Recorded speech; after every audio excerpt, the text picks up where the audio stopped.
Yo soy Alberto Vilches, llevo programando, bueno, yo soy el que organiza todo esto, para empezar. Para los que no me conozcáis, también programo y me dedico a otras cosas aparte de hacer este tipo de eventos. Llevo programando desde el 98, más o menos, y con Grails llevo unos 5 años. Y Roberto, compañero bueno, pues mío. Para los que no me conocéis, soy Roberto Martín y yo llevo 5 años programando, 4 en Grails, y llevo un año con Alberto en BQ sufriendo sus experiencias. Sufriendo juntos.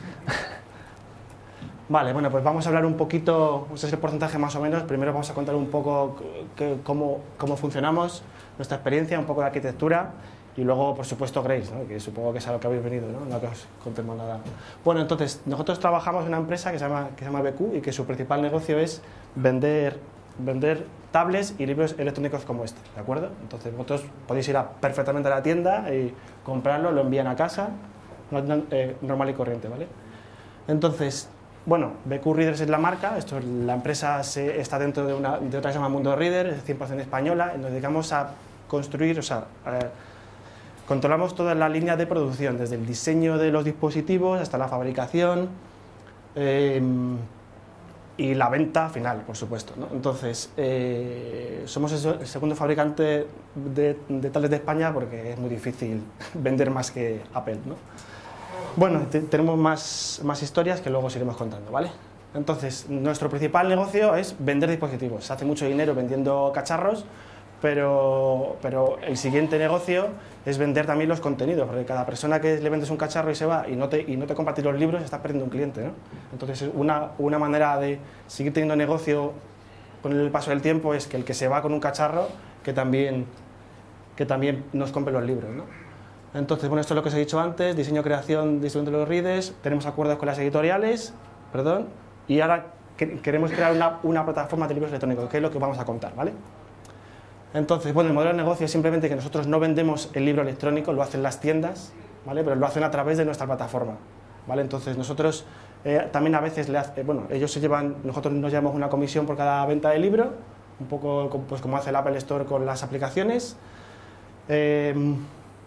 También permitimos que las tiendas se hagan sus propias webs, pero también se la podemos hacer nosotros, ¿vale? Al final las tiendas venden los libros electrónicos y también venden estos e-readers, ¿vale? Puedes irte a una tienda y comprarlo con su marca, pero en el fondo es nuestro, o sea, que trabaja para nosotros, ¿vale? Es un poco el negocio. Y al final lo que hacemos es vender toda la solución, ¿vale? También hacemos más cosas, como por ejemplo tenemos un modelo de suscripción estilo Spotify en el que la tienda cobra mensualmente a los usuarios y ellos tienen una barra libre de libros, no son infinitos, es solamente un catálogo en concreto y ellos pueden leer, ¿no? También damos servicio a bibliotecas donde puede haber alquiler de libros, pues la licencia, pues de 20 días un libro, pues te lo lees durante 20 días y luego te desaparece, ¿vale? También tenemos aplicaciones para iOS y Android, ¿vale? Entonces, ¿cómo funciona todo esto? Venga. Bueno, pues ¿cómo funciona todo esto? Como os ha comentado Alberto, tenemos varios canales de entrada que consumen una serie de información, en este caso de servicios, que son todos servicios web, consumen muchos servicios. Entonces, como os ha dicho, cada tienda tiene su web que puede acceder a los servicios. Tenemos aplicaciones nativas de iOS, aplicación nativa de Android y por supuesto los readers. Cada reader, sea de la tienda que sea, al final termina pasando por consumir una serie de servicios que tenemos en plataforma, ¿vale? Bueno, entonces, ¿cómo tenemos montado todo esto? Principalmente, se oye bien, ¿no? Sí. Principalmente con Grails. La parte que afecta a la plataforma, a la obtención de contenidos, es con Grails. Entonces tenemos 3 aplicaciones, una muy encaminada a cubrir la parte de servicios, de consumo de información, otra que sería la gestión del contenido, tanto escritura de contenido en la plataforma como obtención de ese contenido, búsquedas, recomendaciones de libros. Y luego tenemos un back office para gestionar pues todo, tiendas, editoriales, catálogos, categorías, todo. Luego, en base de datos utilizamos MySQL y tenemos separado el dominio en 2 esquemas. Uno con la información un poco más importante, que son tiendas, usuarios, compras y tarjetas, dispositivos, etcétera, y otra que es más el contenido, los libros, las categorías, los catálogos que tiene definida cada tienda etcétera. Bueno, otras tecnologías que utilizamos, pues utilizamos Elasticsearch para realizar búsquedas en texto plano. Pues el típico buscador de cada tienda, pues yo quiero un libro, llego, lo busco. ¿Por qué utilizamos Elasticsearch? Pues primero de todo porque nos permitía hacer búsquedas en texto natural, que es algo que pues una base de datos, un like del MySQL no nos lo permite. Y luego, por una cosa muy potente que son las facetas. Que esto para hacerlo en base de datos era demasiado costoso. Las facetas, para el que no lo sepa, es el recuento de un elemento por un criterio. Pues, por ejemplo, los libros que tengo que valen menos de 5 euros. Pues, en base a ese criterio a mí me dice, tienes 150 libros y eso lo puedes utilizar luego como un filtro para, pues como hacemos nosotros, pues obtén los libros que valen menos de 2 euros de toda la plataforma. Eso nos evita acceder a base de datos, lo cual pues es menos carga para nuestro pobre MySQL, y si se cae al final pues siempre tenemos un procedimiento de salvavidas, que es que al final terminamos yendo por base de datos si el Elasticsearch se ha caído. Otra tecnología que utilizamos es Mahout.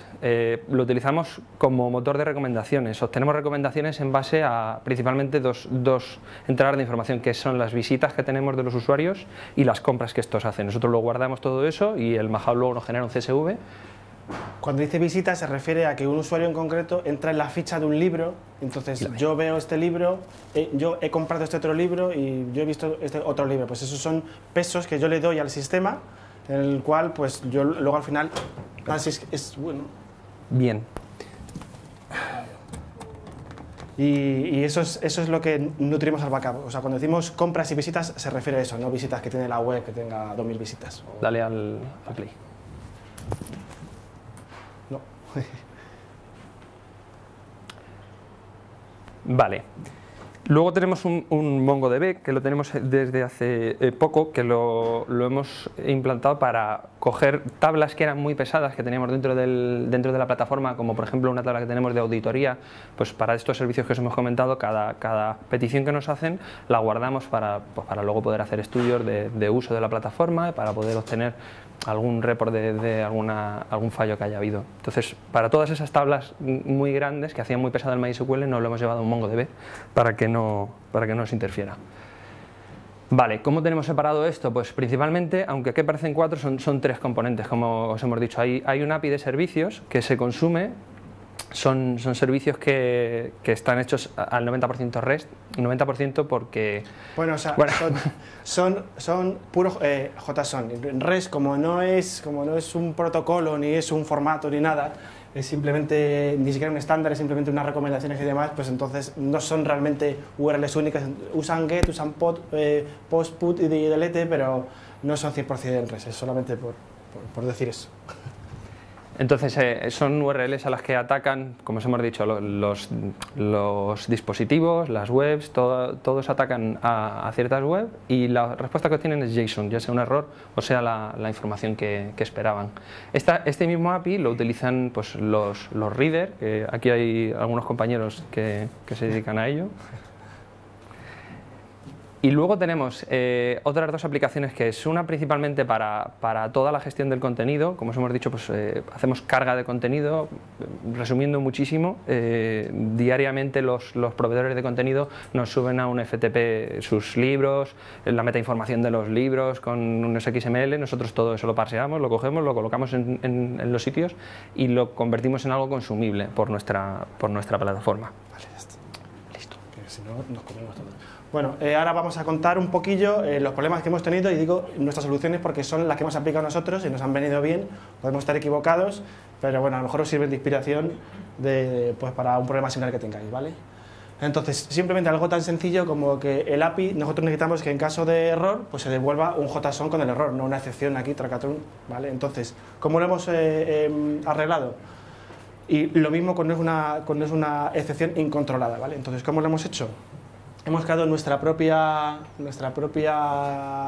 excepción, quiet exception, de la cual heredan nuestras excepciones. Entonces yo, si quiero, alguien me envía un lenguaje incorrecto, un list7 incorrecto, pues yo le envío ESBN not found, una excepción que hereda de quiet, ¿no? Entonces esto sería el primer controlador que lo que hace simplemente es reindexar el nombre de la excepción correctamente y así yo ya me olvido. O sea, que no tengo que preocuparme con un if no sé qué, render, ¿vale? Simplemente tiro la excepción y ya me renderiza correctamente, ¿vale? En el caso de que no sea una query de excepción, sea una excepción no controlada, por ejemplo un runtime o lo que sea, pues iría por este otro controlador, que no lo he copiado aquí, pero es exactamente igual, solo que envía además un correo para informarnos del error y lo graba en la auditoría como un error incontrolado, ¿vale? Por ejemplo, el API. El API necesitamos que sea segura, ¿vale? Entonces, nosotros en unas reuniones decidimos que no queríamos tener login y password, ni token, ni sesiones por cliente, ¿vale? No, porque eso, de otros proyectos que hemos hecho en otras empresas, pues hemos llegado a esa conclusión, pues porque las password siempre es un punto de acceso ahí para donde te pueden intentar por fuerza bruta descubrir tu password, o si alguien te la desvela, luego venga, cámbiala, invalídamela, es un problema, ¿no? De las password. Luego también no queríamos que el cliente manejara sesión, ni el servidor tampoco, ¿vale? Esto nos permite que si el servidor no maneja sesión, yo puedo hacer un cluster de manera muy sencilla, ¿vale? Y bueno, la solución es tener peticiones firmadas, ¿vale? ¿En qué consiste en firmar una petición? Esto que queda así muy cool es algo tan sencillo como que el cliente que envía esa petición debe concatenar la URL y todos los parámetros que hay en esa URL, ¿vale? De ahí debe sacarle una hash, puede ser MD5, SHA1, no importa. El kit de la cuestión está en que esa hash hay que cifrarla con un certificado, que solo el cliente y el servidor conocen. Entonces tú envías esa hash encriptada en una cabecera y el servidor, cuando lee esa petición, hace el paso inverso, la descifra, vuelve a calcular la hash y si las dos hashes coinciden es que es una petición en el que yo confío. Esto me permite lanzar peticiones sin preocuparme por el login y por el password ni nada, ¿vale?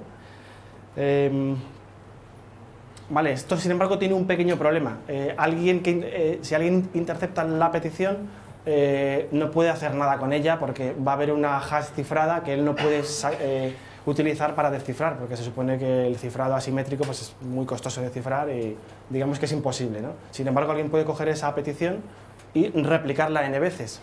Por ejemplo, una compra pues la hago n veces, aunque eso no funcionaría, pero podría hacerlo, ¿no? Entonces, el truco para esto, para arreglarlo, es el nonce. El nonce no es una cosa que nos hayamos inventado nosotros, es una cosa que hemos estado investigando a ver cómo lo hacía otra gente, y es simplemente añadirle un parámetro más que sea único por petición, ¿vale? Puede ser un incremental, pueden ser los milisegundos, puede ser lo que sea, ¿vale?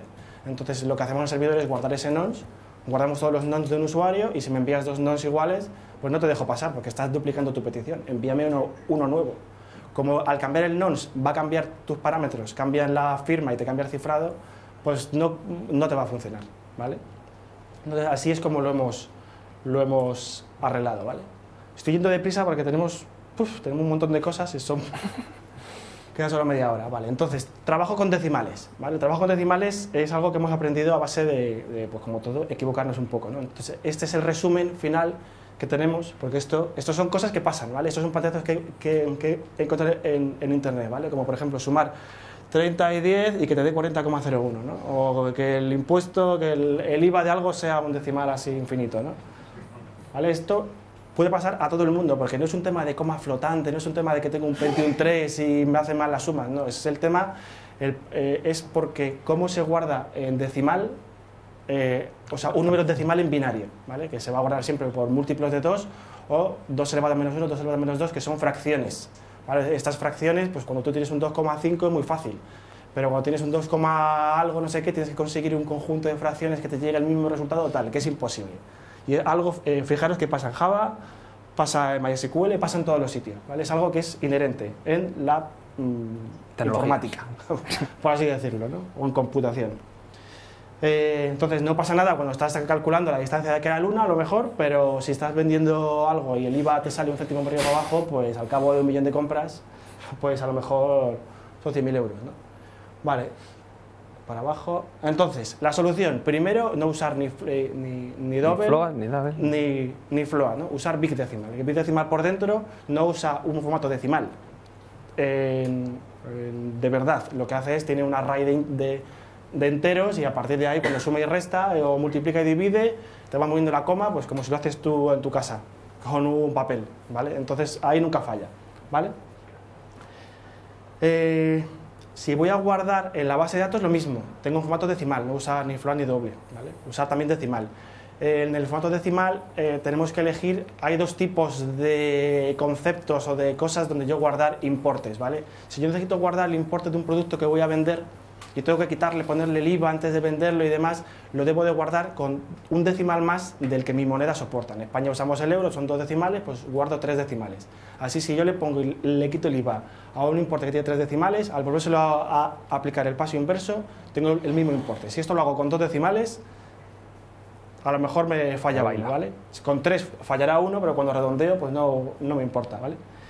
Pero una vez que yo hago ya la compra definitiva, el usuario finalmente compra un libro con su IVA y con todo, lo que hago es, tengo que hacer una foto de ese momento, calcular los importes y ya lo guardo con 2 decimales, porque al usuario no le voy a poner aquí que tu libro cuesta 9,998, le pongo 9,99 y ya está, o perdón, 10, casi redondeo ahí. Vale, entonces, lo que hay que hacer es, cuando yo ya he comprado, evitar recalcular, ¿vale? Yo lo calculo una vez, lo guardo ya calculado y así se queda, ¿de acuerdo? Otro problema más, ¿vale? El típico problema de concurrencia, ¿vale? Que es cuando 2 usuarios van a acceder al mismo registro a la vez, ¿vale? Y esto lo sabréis porque habréis visto alguna vez esta excepción, ¿no? ¿A alguien no le ha pasado alguna vez esta excepción? Que levante la mano. Los que no le haya pasado, pues mejor que si os digo que levanten la mano, pasa a todo el mundo. Vale, esto sucede cuando 2 usuarios diferentes acceden al mismo registro. En nuestro caso, pues un usuario puede acceder desde la web y desde el iPad o desde el reader a su mismo usuario. Como el iPad, el reader cada 2x3 se está sincronizando, si yo voy a la web y hago la misma operación, pues me puede dar este error, ¿vale? Entonces, ¿cómo arreglo esto? Pues tengo 2 casos, ¿vale? Cuando es un caso en el que no es un registro importante, o sea, me da igual la concurrencia, el último que llega, que escriba, yo no necesito nada. Esto, por ejemplo, ¿cuándo es? Cuando alguien va a modificar la anotación de un libro, pues si el mismo usuario de dos dispositivos modifican la misma anotación, pues me da igual cuál llegue, el primero, el segundo, el primero que llegue o el último, el que grabe, se graba, ¿vale? Un dato, por ejemplo, del usuario, si el mismo usuario se modifica a sí mismo el nombre, pues no me importa que uno de los dos, ¿vale? No se grabe. Entonces, en este caso, la solución que hemos tenido es primero desactivar el versionado, ¿vale? Que es lo que me activa el Optimistic Locking, pues desactivo el Optimistic Locking, ¿vale? Esto me va a hacer que ya no tengo más Stale Object Exception, ¿vale? Porque el Stale Object Exception es porque va a actualizar un registro por ID y además pregunta que el ID, además pregunta por la misma versión, de manera que si la versión se ha modificado, pues te va a dar un fallo, ¿vale? Y luego además usamos mira, aquí está el ejemplo, ¿vale? Esto es el unversion 10, es lo que pasa cuando actualizamos un registro y no hemos puesto el version igual a false, que por defecto está true. O sea, que está por defecto en toda vuestra clase de dominio, que no habéis puesto esto, se hace. El unversion igual a lo que sea, ¿vale? Con version false se quita, ¿vale? Y el dynamic update lo que hace simplemente es que solamente te va a hacer un update de los campos que han cambiado. Como sabéis en Grails, si tú modificas un campo, se guarda en una variable que se llama dirty. Entonces, este campo está sucio, hay que actualizarlo. Si tú no pones el dynamic update, se van a actualizar siempre todos. Modifiques uno, modifiques todos. Si lo pones a true, solo se va a actualizar el que hayas modificado, ¿vale? Entonces, esto hace que si 2 usuarios modifican uno modifica el nombre y otro modifica el apellido a la vez, pues esos 2 queries, si se ejecutan a la vez una después de otra, da igual el orden, las 2 van a funcionar.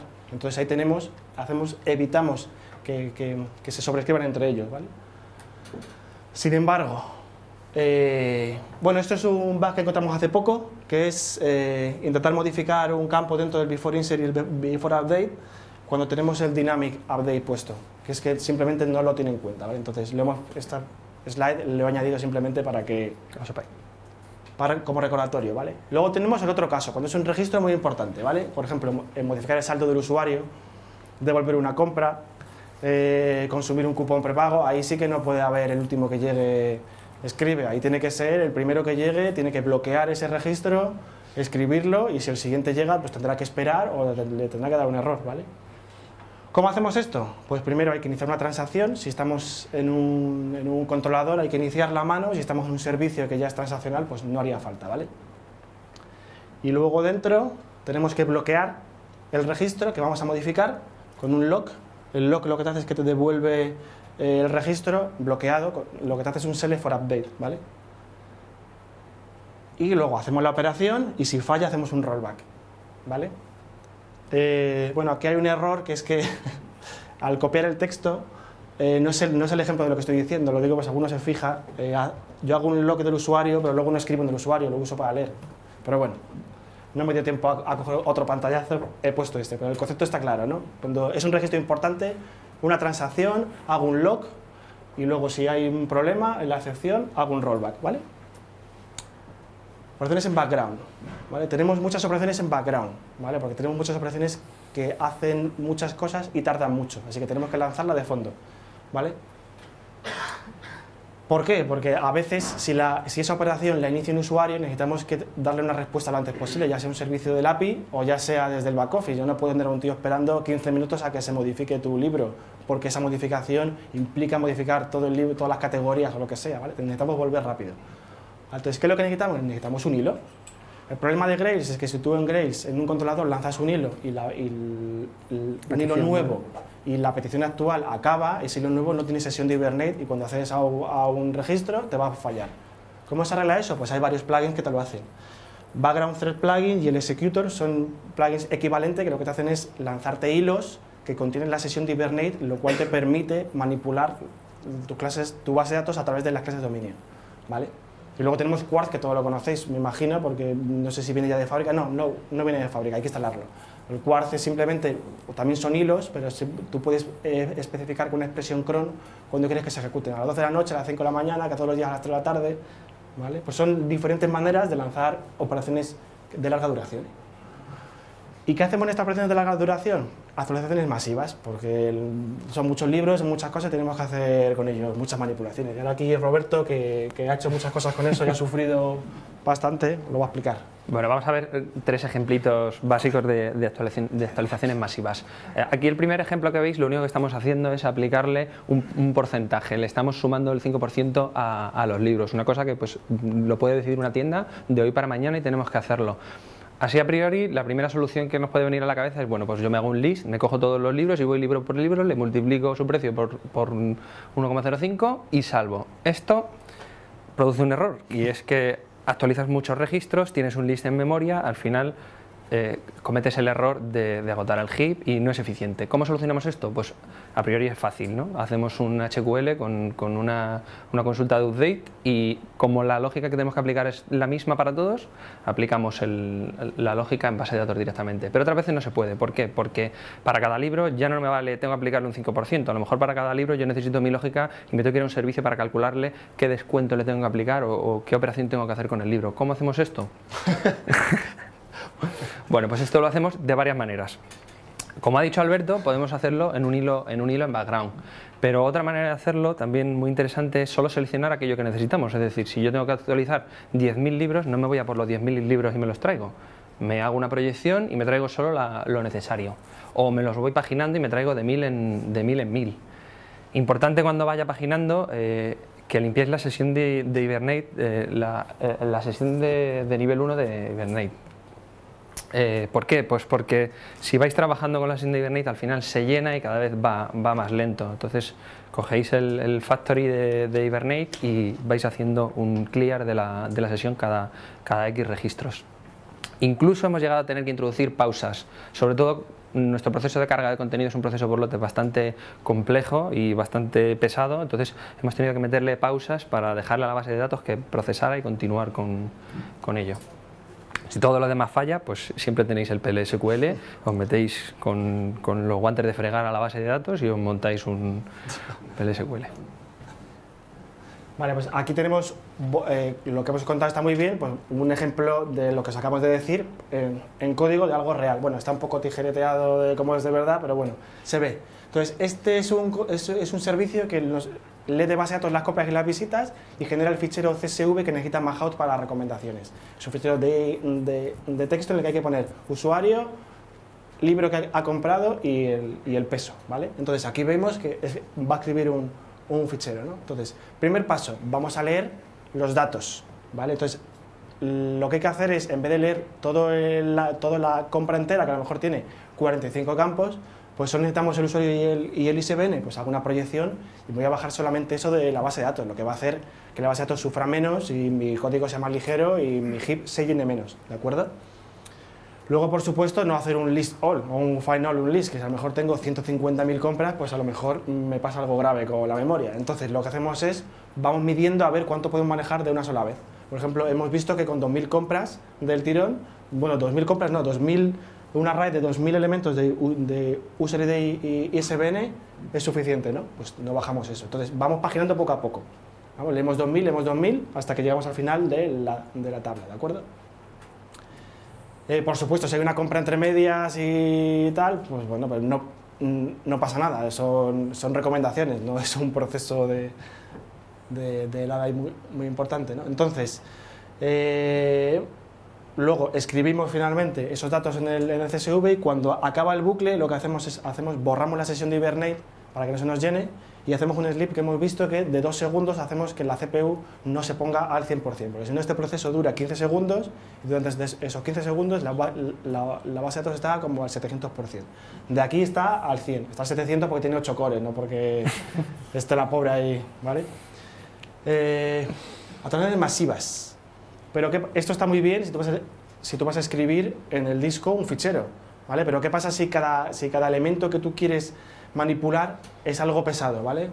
Por ejemplo, tenemos que llamar a un servicio externo. De cobro, por ejemplo, de cobro, lo que sea, que es lento, a lo mejor me tarda un segundo o 200 milisegundos o me da un timeout. O te da un timeout, efectivamente. Entonces, si es muy lenta, ¿qué es lo que pasa? Pues hacer un pool de hilos, ¿vale? Mientras que antes teníamos un hilo para hacer unas cosas en background, ahora además ese hilo va a lanzar más hilos para hacer cosas, ¿vale? Entonces, para eso necesitamos el plugin Executor, ¿vale? Que lo que nos permite es crear un pool de hilos con la implementación que nosotros queramos, ¿vale? Y además tiene dentro la sesión de Hibernate, que eso es importantísimo, ¿vale? Entonces, ¿cómo se utiliza? Bueno, metemos esto en nuestro build config para instalar el plugin y luego aquí dentro tenemos que meter en el resources.groovy de Spring, tenemos que definir nuestro bin, que será un servicio. Y aquí tenemos que decirle la implementación. Esto de aquí, este executor es del JDK 6, no es nada de Grape ni nada. Y lo que nos hace es un pool fijo de 10 hilos, ¿vale? Hay más implementaciones, ¿vale? Hay uno dinámico, otros son colas, otros son números, bueno, no lo sé. Esa es la que usamos nosotros. No usamos un número 10, usamos un número más alto, pero hay que ir afinando, ¿no? Por ejemplo, ¿cómo hacemos esto? El sistema de suscripción de la gente que paga todos los meses, pues hay que cobrarles cada noche, hay que cobrarles, ¿no? Entonces, algunos pagan el lunes, otros el martes o el miércoles, todos los días hay que hacerlo, ¿no? Entonces, si yo cojo todas las noches y miro a cuánta gente tengo que cobrar, y son 10.000 tíos, por ejemplo, no son 10.000, pero bueno, y ojalá... Son un millón de personas, por ejemplo, imaginaros. Y lo hago de manera secuencial y cada una me tarda 2 segundos, pues a lo mejor estoy 5 días para actualizarles. ¿Y qué hago mañana? ¿Pongo otra vez otros 10 millones? Imposible, necesito hacerlo en paralelo, ¿vale? Entonces, por ejemplo, aquí este es el servicio, es un hilo que además se ejecuta siempre, está siempre ejecutándose, ¿vale?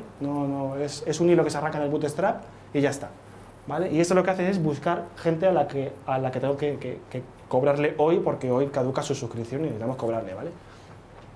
Entonces yo aquí tengo, en esta colección de arriba, perdón, a ver, tengo los IDs de los usuarios a los que tengo que cobrarle, ¿vale? No me bajo el usuario, solo me bajo el ID, ¿vale?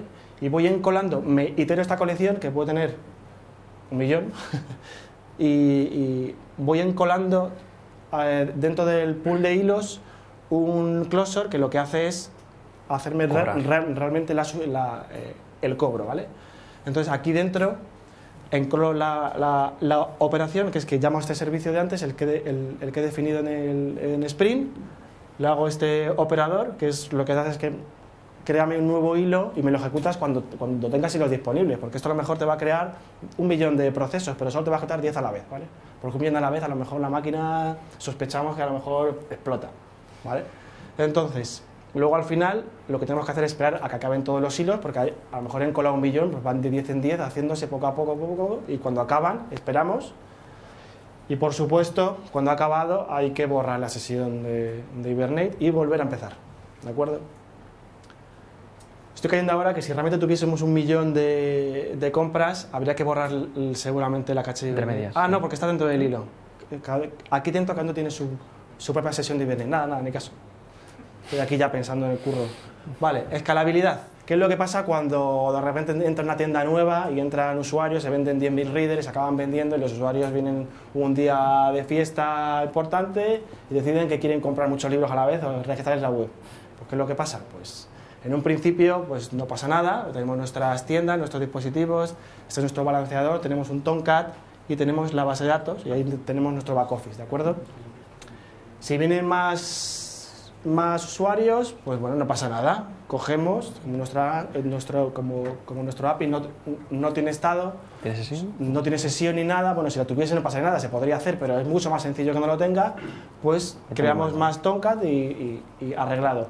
¿Qué es lo que pasa? Que al más Tomcat puede procesar más peticiones, pero luego abajo, no sé si os habéis dado cuenta que hay solo un MySQL. Si vienen muchos readers a la vez, la base de datos explota, ¿vale? Y llevamos con ese problema mucho tiempo intentando rellevarla con el electroshock y en ello estamos. Por ejemplo, aquí vemos un día normal y de repente llega el domingo la gente dice, pues me apetece mucho leer, y esto es por la mañana, después de comer y por la noche, y eso es lo que hay. Y luego el lunes todavía la gente dice, pues quiero seguir leyéndome el libro. No lo sabemos todavía, tenemos que analizar, porque es un poco caótico todo, ¿vale? Y la base de datos explota, por supuesto. Mira, esto llegó al 500, casi el 600%. Te metías en la web y a lo mejor iba un poco lento y era como, es un problema, te llaman por teléfono, ¿qué hacemos? Pues desarrollar, ¿cuánto tarda? 2 semanas, lo quiero ahora. Bueno, ¿qué hemos hecho? Por ejemplo, pues hemos cogido a Roberto, que es el señor Lobo, le hemos dicho que se ponga los guantes del barro y esto es lo que he hecho, otra vez. ¿Otra vez? No, esta vez no. No. Venga. Ya está.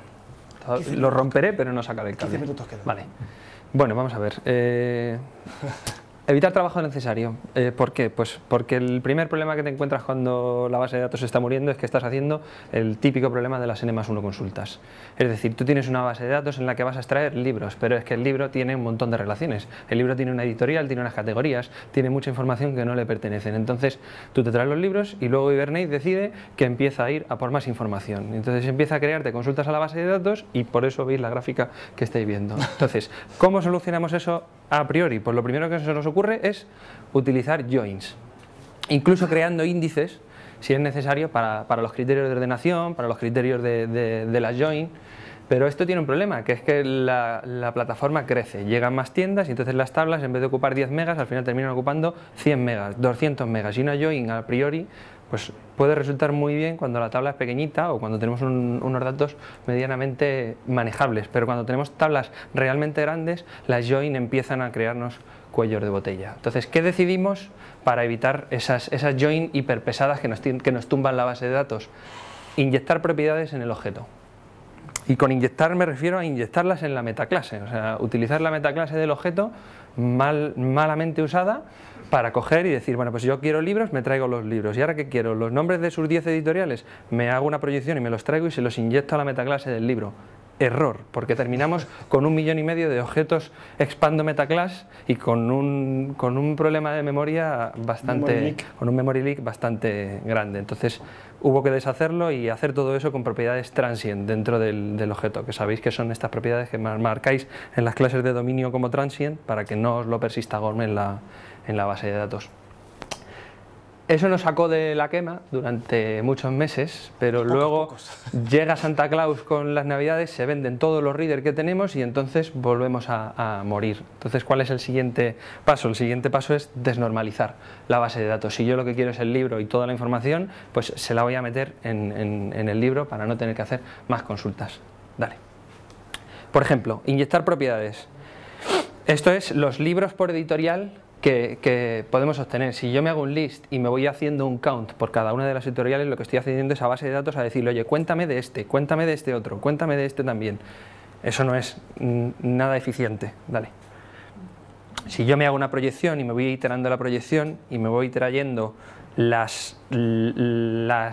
número de libros ya agrupado por esas editoriales, es lo único que yo necesito. El ID de la editorial y cuántos libros tiene esa editorial. Luego me lo recorro con un injet y monto un árbol, un mapa con esa información. Esto es una historia que tuvo que hacer Roberto, porque si no, lo que te devuelve esto es un array de array y era infumable. El resumen es que esto de aquí es un select para el listado y nselect con cada número de libros. Cada una con un count. Imaginaros, pues esto lo teníamos al principio. ¿Cómo lo hemos arreglado? Pues esto es un select para todos los editoriales y un select con un group by para todas las cuentas. Luego se lo inyectamos y funciona. Dale.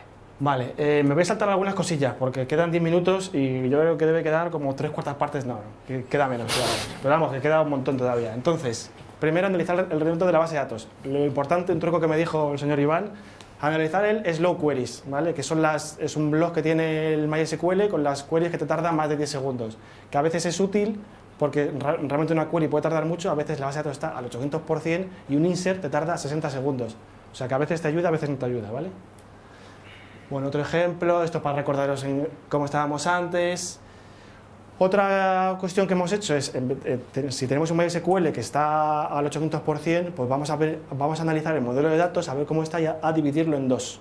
¿Vale? Primero dividimos los libros, las categorías, editoriales y demás en un MySQL y metemos las compras, usuarios y dispositivos en otro MySQL. ¿Vale? Esto es bueno porque cada MySQL tiene menos carga, pero ya no puedo hacer integridad referencial entre las dos bases de datos. Ya no puedo hacer joins, tengo que hacerme relaciones ligeras. Entonces, ¿esto qué me obliga? Pues principalmente a desnormalizar, ¿vale? Entonces tenemos dos data source por Tomcat. ¿Cómo se hace esto? Bueno, pues simplemente en el fichero datasource.groovy tengo que definirlo cada uno. El guión bajo es el nombre del data source. Aquí vemos que tenemos dos en dos máquinas distintas y luego en cada clase de dominio yo pongo data source y a qué MySQL tiene que ir, ¿vale? Es esto nada más. Rendimiento. Bueno, aquí siempre te decir que usamos también, por ejemplo, MongoDB para algunas tablas muy gordas. Por ejemplo, la auditoría, si tenemos 1 millón de visitas al día de peticiones a la plataforma, que no es lo mismo que visitas, porque una visita de un usuario ve la web, pero esa web para generarla hace falta que nos llamen nosotros 4 veces, ¿vale? Para que os hagáis una idea. Pues usamos un MongoDB, por ejemplo, para la auditoría, ¿vale? Y ahora vamos con el Elasticsearch, que lo va a contar a Roberto un poco por encima. Bueno, muy rápido, simplemente para que sepáis un poco cómo hemos utilizado Elasticsearch. Es un buscador de texto plano, está basado en Lucene y es completamente JSON.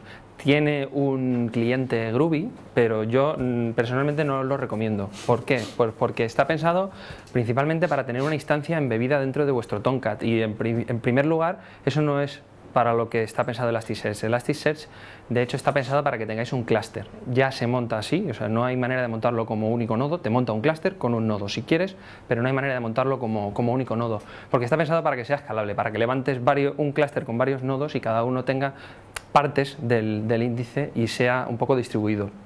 Como os he dicho, es una API JSON completamente y es súper fácil hablarse con él. Tú le tiras JSON, él te devuelve JSON.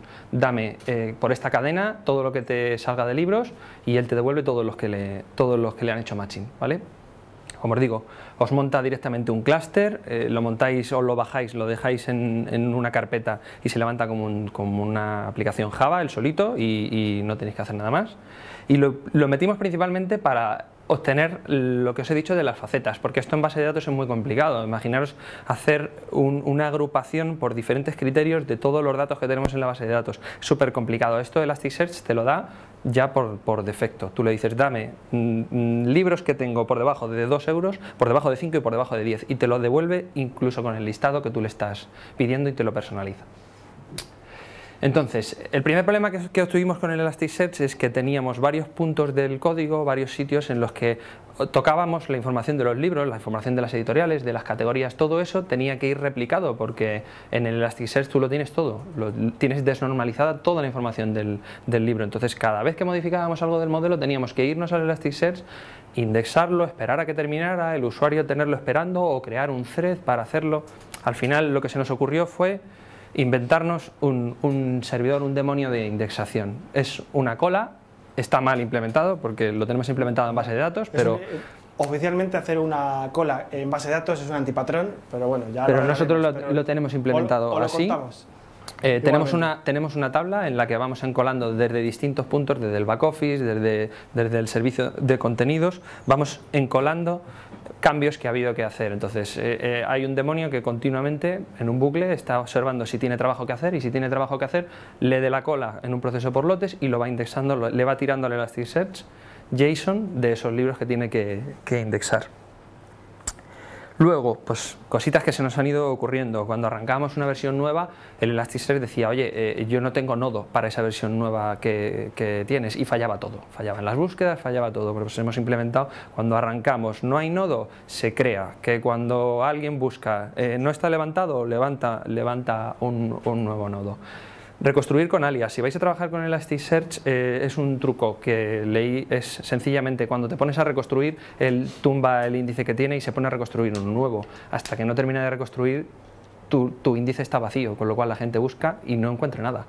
Pues un truco que hay es ponerle un alias al índice que utilizas, reconstruir en background un índice, y cuando terminas coges ese alias y lo mueves, de tal manera que tú no pierdes nunca la información que tienes en el índice y siempre estás sirviendo. Le damos contenido. el cambiazo.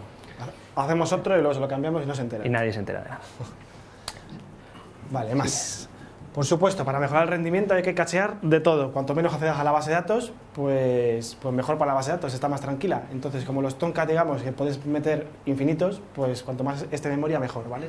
Hay muchas implementaciones, puedes hacer la propia, puedes usar esas de ahí que habíamos visto en otras charlas, ¿vale? Luego, el MySQL también hay soluciones que estamos a punto de afrontar, ¿vale? Como pasar a Amazon RDS, o servidores Read Only, otros de escritura con volcado binario entre medias, o Master Slave. Son algunas implementaciones que hay que nosotros todavía no hemos probado, pero que estamos en camino de ello, ¿vale?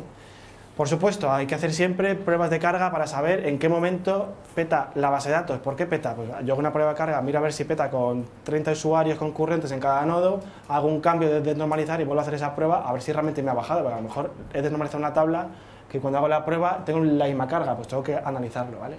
Por supuesto, profiling de la máquina virtual, ¿vale? Aquí hay algunos truquillos y cosas. Increíble, vamos a acabar. Bueno, luego también hay que hacer, nosotros hemos hecho una página de información en que cada nodo nos va a mostrar la información que tiene dentro, ¿vale? Por ejemplo, tú accedes a uno de los nodos que tenemos y nos va a devolver toda esta información. ¿Cómo generamos esta página? Pues la verdad es que es mucho más fácil de lo que parece. Primero, todo esto de mostrar las JVM options se hace con esta línea aquí, Management Runtime MX Bin. Y luego hay una cosa que a nosotros no es muy útil, que es coger el commit, lo ponemos así, coger el commit de el último commit que se hizo, ¿vale? Aunque también ponemos la fecha a la que se ha hecho el war, también nos gusta saber cuál es el último commit, para saber hasta dónde hemos llegado, ¿vale? ¿Cómo hacemos para coger ese commit? Pues lo obtenemos del metadata. Este metadata es lo que hay en vuestro application.properties, que aunque no lo creáis, ahí dentro puedo poner lo que me dé la gana y lo puedo leer con esto de aquí, con Gliss Application Metadata Get, ¿vale? Entonces el truco está meterle ahí la fecha y el SVN, el commit, el último commit en el momento de que hago la build, ¿vale? ¿Cómo lo hacemos? Con este fragmento de código que por supuesto lo he copiado de Stack Overflow y lo comparto aquí con vosotros para que no tengáis que buscarlo, ¿vale? Hacerle una foto rápido que lo quitas. O sea. Luego lo cuelgo. Entonces, esto lo que hay que hacer es copiarlo tal cual, que bueno, esto es mi versión de lo que yo vi en internet, ¿vale? Podéis cogerlo y hacer vuestra versión propia, ¿vale? Meterlo en el fichero events con el guión bajo dentro de vuestra aplicación. ¿Vale? También una página de información donde metamos más cosas, por ejemplo, todos los servicios, el estado en el que están. Si tú tienes servicios que se conectan a un sitio externo, pues haces un pin, que haga un pin a tu pasarela de pago, que haga un pin a tu proveedor de login para ver si funciona. Mostrar los hosts y mostrar la IP que resuelve ese host, porque a lo mejor ha habido alguien que lo ha metido en el etc host, te ha cambiado algo y te ha puesto 127.0.0.1 y dices, pues si esto me funciona, ¿y por qué no me funcionan las compras? Bueno, pues cuando lo mostréis, otro snippet pequeñito que podéis copiar, que es muy sencillo y elemental, que te devuelve la IP a partir de un nombre, ¿vale? Te lo resuelve, te devuelve una IP en binario y te la pinta en formato humano, leíble. Pasa a producción, esos son los pasos, que son I29, me lo voy a saltar. Y ya está. Preguntas. Tienen premio, las preguntas. Las tareas que lanzáis estas nocturnas se lanzan desde dentro de la aplicación. Tenemos dos tipos de tareas nocturnas. Tenemos una tarea nocturna que es inherente de la aplicación Gray. Lo que hacemos es que con el Quartz programamos una sola máquina dedicada solamente a eso. Tenemos pues, a las 3 de la mañana, a las 3 de la mañana. Entonces esa es la que arranca de vez en cuando. Bueno, Eso te iba a preguntar. Si tenéis varios Tomcats, ¿cómo decidís que Tomcat es el que...? tenemos una granja de Tomcats para el API y luego tenemos un Tomcat solo con el servidor de contenidos, de content, que es el que se encarga de la carga de datos, vale, de servirlos. ¿no? Tenemos uno solo. Vale. Por ahora no es suficiente. Camiseta para él. Tú eres el número 1, acuérdate. Perfecto. como persona también. Número 1. Pablo. Me ha gustado mucho la idea de firmar repeticiones. Sí. Pero ¿cómo generáis claves privadas para cada uno de los clientes y para un cliente que tenga web y móvil y tal? Bueno, vamos a ver, es que esto tiene bastante tela. Cuando viene un cliente y quiere hacer una tienda, nos tiene que pedir que le demos de alta como tienda en la plataforma. Ahí lo que hacemos es, en vez de decirle toma tu login y password, le decimos métete en el back office y puedes ver tu certificado. Le da un botón generar y va a ver su certificado en base 64, que lo copia y lo pega en su aplicación y le funciona. ¿Que lo quiere renovar? Pues le da, genera otro y ya está. Nosotros nos guardamos con la clave privada o la pública, le damos en la otra, con eso es suficiente. Los dispositivos es más complicado porque tenemos dos niveles de claves. Tenemos una común que es secreta entre todos los dispositivos y nosotros, y luego ellos usan ese certificado para firmar solo una petición, que es otra que genera otro certificado. Cuando los dispositivos que hacen aquí estos dos niveles de ahí, cuando arranca por primera vez, generan el certificado y nos lo envían, nosotros lo guardamos y es el que usamos siempre, porque si usásemos el mismo certificado para todos los readers, si se compromete uno, comprometemos todos y como viene a fuego, sería un problema, ¿vale? Tú número 2, después del 1, lo siento. ¿Otra? Sí. ¿Qué te has pasado? Es que esa slide me lo he saltado. ¿De alta disponibilidad o...? Sí, por suerte, al estar en una granja el API, yo puedo... Hay dos tipos de despliegues, por supuesto. Si es un cambio menor, es un bug, o es un cambio mayor, pero no me supone un cambio en la base de datos que sea... Que lo haga incompatible entre versiones, es decir, no he borrado una tabla, borrado un campo o cambiado el tipo, cambiado un nombre. Entonces yo puedo coger y hacer un despliegue lo que llamamos en caliente, que no es que tenga no parar, lo es. Cojo la granja, desactivo un nodo, despliego, cuando se levanta lo arranco, desactivo los otros, en 2 bloques lo tienes. Si es un cambio en el que se cambia el modelo de datos, y es un cambio drástico, hay un alter table que te renombra una tabla o un campo, ahí sí hay que poner una página de mantenimiento, avisar a los clientes de que la API no va a funcionar de 2 a 3 de la mañana, yo me quedo levantado y ya está, no más remedio. Número 3. ¿Se puede saber qué es eso de las granjas y los balanceadores? Los granjas es simplemente un Apache que hay delante, con un Apache desde que tú tienes en el proxy pass y proxy reference, le dices que te balancee a ntomcat y ya está. Entonces, pero digo que... ¿Es automatizado o vais parando, quitando? Lo tenemos con script, está automatizado, pero soy yo que se para a mano. Se para a mano, pero no es modificar el htaccess, el config del Apache y ponerle tal y guardar. Lo tenemos ya con un script que coge, lo modifica y lo pone. Pero no deja de ser coger el proxy pass del Node 3 y ponerle un comentario delante y hacer un reload. Es así. ¿Número 4 o número 3? 3. Me había despistado yo. 1, 2, 3. ¿Camiseta o pregunta? Las pruebas de carga, ¿con qué herramienta las hacéis? ¿O tú usáis? Pues hemos empezado hace poco con ellos y estamos usando SOAP UI, que es la herramienta que además usamos para hacer testing, porque todos los servicios los ponemos con SOAP UI, pues además usamos esa herramienta para hacer pruebas de carga, pero estamos buscando otras implementaciones mejores que nos permitan hacer pruebas de carga no desde una sola máquina, sino desde una granja de clientes, para que sean mucho más brutales. Creo que se refiere para medir. O sea, y para medir. O sea, bueno, dale camiseta. Número 4, tú, ¿no? Sí. Aitor. Número 5. Lo de marcar, o sea, cuando has comentado lo de la página esa que te da información, sabes qué cómic corresponde a ese despliegue. Sí. ¿Eso exactamente para qué lo queréis? Pues la verdad es que lo hemos usado poco, pero porque nos vale con saber cuándo por ahora lo que nos vale es saber cuándo se ha hecho el WAR, que eso también lo hacemos en ese momento. Ah, los despliegues, sí. Los despliegues. Eso yo sabía que iba a preguntarlo a alguien, porque realmente, o sea, para nosotros es útil porque tenemos 4 entornos. Tenemos un entorno de desarrollo, tenemos un entorno de preproducción, otro de testing, otro de pruebas, otro de demos, ¿vale? Entonces, al final no sabes realmente qué versión tienes desplegado en cada entorno. Entonces, mediante esa página tú sabes... El cómic puede claro, ser distinto. Perdón. Como comiteamos varias veces al minuto, entonces al final no sabes qué tienes en un entorno, no sabes si te está fallando realmente porque no es la build que tiene que estar, o no sabes si te falla porque realmente es que falla. Entonces al final, para saber qué hay en cada sitio, nos hemos puesto ese pequeño flag, ¿no? para saber qué hay. También te digo que si sabemos esa información es porque la generación del WAR se hace en un servidor. Tenemos un servidor con una serie de scripts, no es un Jenkins, lo siento, Entonces es simplemente es un script que se baja del SVN y genera todo el lugar con una serie de superscripts en Bash. A mí me gusta mucho friquear con eso y lo hago todo con Bash. Entonces en ese momento puedo saber el commit porque tengo el código fuente. O sea, no lo hacemos desde nuestra máquina porque sería un rollo que lo haga mejor en otro sitio. ¿Vale? ¿No solucionaría eso en Jenkins? Es posible, pero... No Jenkins. Y lo meteremos dentro de poco, pero es que nos apañamos con eso, por ahora. Somos así de raros. ¿Y cómo subir los wars? Para no subir siempre todas las librerías. Los wars, lo dices por si los generamos con el no hars. Por ahora los generamos con todos los hars y no se suben, se quedan en un repositorio y cuando voy a desplegar tengo otra vez otro script en Bash que se hace un SCP del repositorio para el Tonka, le borra los temporales, hace unos copies, hace unos chmod, hace de todo, pinta y colorea y levanta el Tonka. Está en la misma red, para que vaya rápido. Sí, por supuesto, está todo en Colt metido. Cuando migremos a Amazon ya sí que Vamos a flipar un poco, pero bueno. Vale, tú. A ese le hemos dado ya. Sí, ya tenía. Sí, sí. Bueno. Cacho, ¿te pregunta? El número es el mismo, ¿eh? Sí, sí. ¿Alguna pregunta más? ¿Y en algún momento habéis pensado en cambiar de MySQL? ¿De MySQL a otra, A Postgres o a...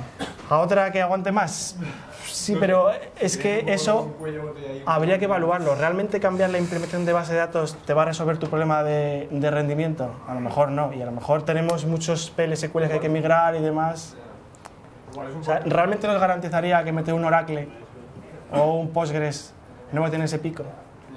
No sé si darte camiseta, ¿eh? Que dar camiseta, sí. Que sí. Buena pregunta. Lo hemos pensado en migrar en Postgres, pero hemos pensado mejor migrar a Amazon y hacer RDS. Nos sale es más caro, pero vamos a currar menos. No queríamos currar. No sé qué número vas, tú eres el 6. Es esta talla, ¿eh? Jolly, madre mía, esto parece lo de martes. ¿Es el 6? Sketch. ¿Es el 6? Sí. Bueno, que cada uno se acuerde de su número, por favor. ¿Te lo sabes? Rápidas. El tema de utilizar joins, ¿no lo veis considerado hacerlo para más tablas o solamente para las que tienen mucho mogollón? Esa una y la otra. ¿Por qué Subversion y por qué no allí? ¿Por historia? Por sapiencia, ¿no? Porque yo JIT no sé Bueno, lo de Subversion es porque yo siempre he usado Subversion y lo metí en su momento, en el momento de prisa y de tal, cuando entré fue lo que metimos porque no había y bueno, había JIT, pero bueno, usaba Mercurial otro equipo, yo no sabía y ahora nos da pereza, pero algún día cambiaremos. Somos así de renegados, no usamos Jenkins, no usamos Git, somos lo peor. Y la otra pregunta, lo de los joins, pues intentamos usar siempre joins siempre que podemos. De hecho, tenemos activado el log SQL a true y está Roberto siempre ahí. Aquí se hacen más cosas de lo habitual. Join, ahora el ROI no hace bien la base de datos. ¿Ahora qué hacemos? Yo personalmente os lo recomiendo, como disfrute personal, que os pongáis el log SQL a true para saber lo que hace vuestra plataforma o vuestra aplicación. Vale, porque muchas veces no lo sabemos. Vale, pues ya no más. ¿Alguna pregunta más? Venga, muy rápido, madre mía. ¿No sería más razonable Arturo. crear una lista sobre, en vez de normalizar la estado, crear una lista y mapear esa lista? Lo hemos intentado. En MySQL no hay vistas, son vistas materializadas, hay que crearlas y cuando se crean con un PLSQL la CPU hace ¡piu! Nosotros en Postgres las utilizamos constantemente. Sí, Postgres, pues a lo mejor sería una buena idea. Venga, pasar a Postgres y usarlas, pero... ¿Qué número tiene él? El 7. 7. 8, 7. 7 tú. Bueno, pues 7 tú, 8. Vale, ¿alguna más? Ya la última. Arturo tenía una pregunta, ¿no? Ya la última, ¿eh? No está en la charla, pero... Entonces no vale nada. Gracias por participar. Tenéis como muchos scripts y cosas así, ¿habéis pensado meter algo de DevOps, de Puppet o Chef o algo Sí, sí, totalmente. Estamos buscando a meter esas cosas, de esos SCPs y esos scripts, hacerlos con Ansible, me parece, y luego con Nagios para monitorizar. Vamos a empezar poco a poco a hacerlo, ¿vale? Y ya está. Ahora vamos a ver. Alguien que no haya estado en la charla. Andrés, dime cuál es tu color favorito. El azul. El azul es el número 5. ¿Quién es el número 5? Tú, pues te ha tocado, el Reader. ¿Qué regalamos de la Cervantes Touch Lite. Esto no lo hace Amazon, ¿eh?